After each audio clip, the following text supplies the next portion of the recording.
Hello my friends, I'm Duchess and welcome to my YouTube channel. Today I am trying a different method to make my webtoon. Let's get started. First I have to create a canvas for the thumbnailing. Honestly, I'm completely unsure about this method because it's my first time trying it and this canvas seems much too small, but we'll see how this goes. This canvas is 7,200 times 6,000 pixels. I'm going to leave the DPI at 200 because it's just thumbnailing. It doesn't need to be good quality. Now I have to divide this canvas up into 9 columns. I'm going to use the grid tool to get my columns. I'm just going to play around a bit and make it as even as possible. After a few minutes, I was able to find the perfect size to split my canvas into 9 columns. The grid size is 800 pixels. Now I'm going to draw the columns.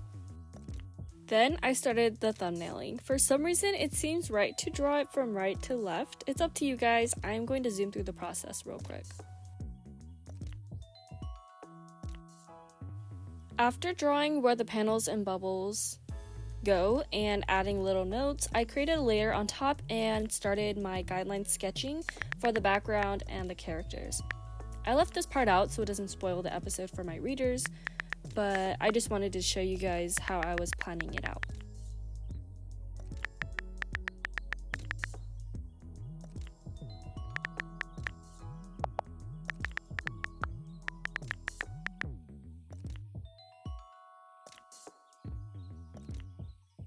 Alright, so I did all of the guideline sketching, so you can see all of my character guidelines here, and it's really messy. This took me almost 2 hours to do, which felt much longer. I felt like I was sitting down and working on this for at least 5 hours, but yeah, I'm kind of glad it was only 2. After that, I needed to create the individual canvases for each of the 9 columns. The canvas size is 1,600 pixels times 12,000 pixels.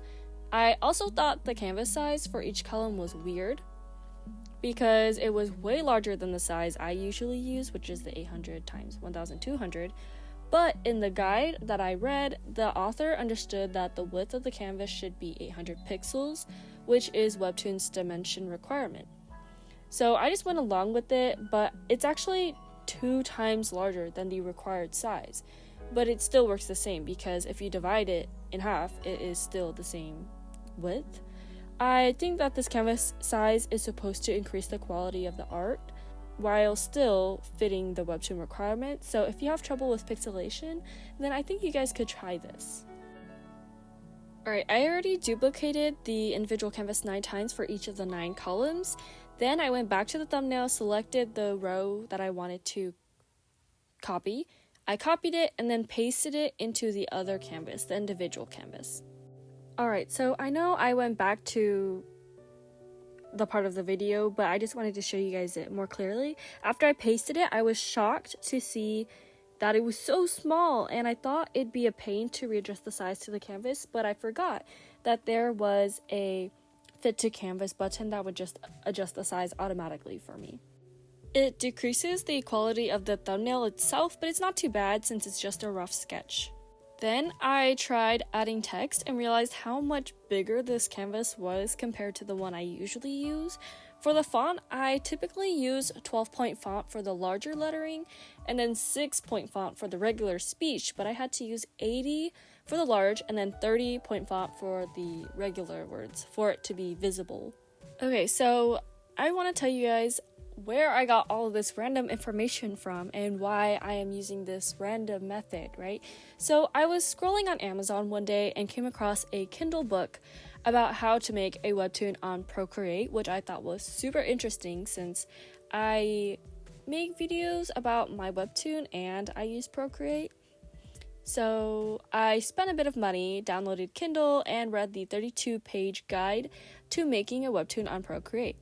The information is really good, and some of it is content that I have videos for, but the one thing I saw that was extremely different from what I do was this thumbnailing process.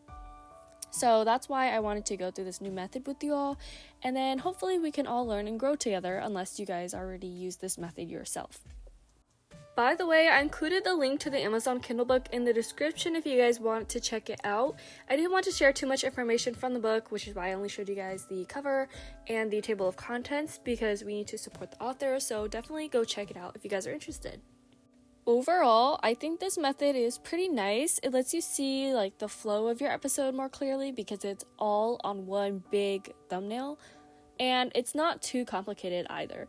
I think you're supposed to work on a single step at a time though, so like all the thumbnailing, right? Then all of the line art, all of the coloring, all of the rendering, etc. So yeah, it'll take me a while to get used to it, but I think I'm going to use this method at least for the rest of episode 14.